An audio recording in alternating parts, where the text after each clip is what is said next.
Bakı Ağır Cinayətlər Məhkəməsində hakim Zeynal Ağayevin sədrliyi ilə azadxəbər.org saytının baş redaktoru Nicat Əliyevin məhkəmə prosesi keçirilib.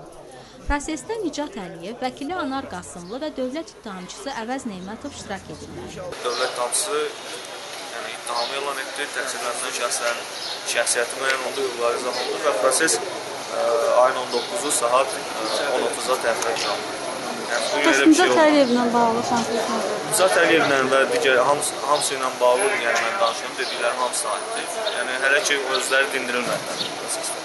Xatırladaq ki, 2012-ci il may ayının 20-sində saxlanılan Nicat Əliyevə qarşı Cinayət Məcəlləsinin 234.1-ci satış məqsədi olmadan qanunsuz olaraq narkotik vasitələri və ya psixotrop maddələri şəxsi istehlak miqdarından artıq miqdarda əldə etmə və ya saxlama maddəsi ilə ittiham irəli sürülüb.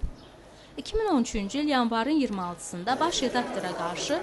Cinayət Məcəlləsinin 167.2.1-ci qabaqcadan əlbir olan bir qrup şəxs və ya mütəşəkkil dəstə tərəfindən müvafiq razılıq olmadan dini təyinatlı ədəbiyyatı, əşyaları və dini məzmunlu başqa məlumat materiallarını istehsal etmə, satış və ya yayma məqsədi ilə idxal etmə, satma və ya yayma, 281.2-ci bir qrup şəxs tərəfindən hakimiyyətin zorla ələ keçirilməsinə,